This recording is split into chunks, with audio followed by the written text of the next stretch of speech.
យំលែងចេញកូនទើបអាយុ13ឆ្នាំប្រាប់ឲ្យកូនដឹងលេខកុងធនាគារចុងក្រោយកូនដកលុយសន្សំរបស់ឪពុកជាង$20,000ទៅចែកអស់រលីងពីកុងចាថ្មីនេះមានករណីកុមារីអាយុ13ឆ្នាំម្នាក់ចានៅខេត្តហឺណានប្រទេសចិនបានយកលុយសន្សំរបស់ឪពុកជាង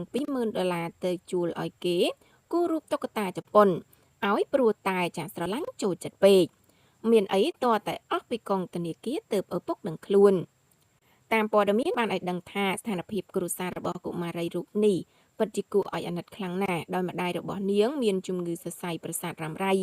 ចំណែកឪពុកវិញបានជួបគ្រោះថ្នាក់ផ្ទុះហ្គាសកាលពីឆ្នាំ2025កន្លងទៅ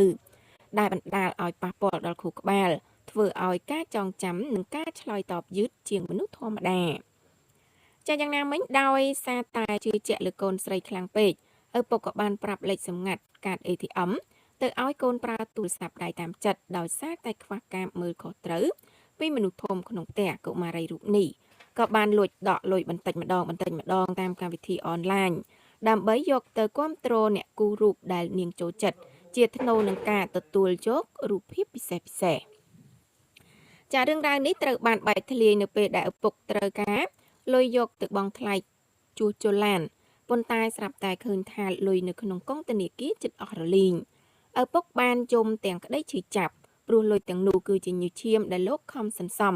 ពីការធ្វើការងារធ្ងន់នៅឆ្ងាយស្រុកកំណើតអស់រយៈពេលជាច្រើនឆ្នាំមកហើយឪពុកបានខំរៀបរាប់ចាទាំងទឹកភ្នែកថាលុយទាំងអស់នោះលោកមានបំណងសន្សំទុកសម្រាប់អនាគតរបស់កូនស្រីផ្ទាល់ប៉ុន្តែលោកមិននឹកស្មានសោះថាកូនបែរជាយកទៅចាយវាយលើរបស់ដែលគ្មានប្រយោជន៍រហូតដល់អស់ពីកុងធនាគារបែបនេះលោកពិតជាមានការតក់ស្លុតជាខ្លាំងចាដែលឡែកនៅពេលដឹងកំហុសដ៏ធ្ងន់ធ្ងររបស់ខ្លួនកុមារីរូបនេះបានយំសោកយ៉ាងខ្លាំងហើយក៏បានសុំទោសឪពុកផងដែរក្នុងនោះទោះបីជាមានការឈឺចាប់និងសោកស្ដាយយ៉ាងណាក៏ដោយក៏ឪពុកនៅតែមានចិត្តធម៌និងបានព្យាយាមលួងលោមនាងវិញយ៉ាងទន់ភ្លន់បំផុត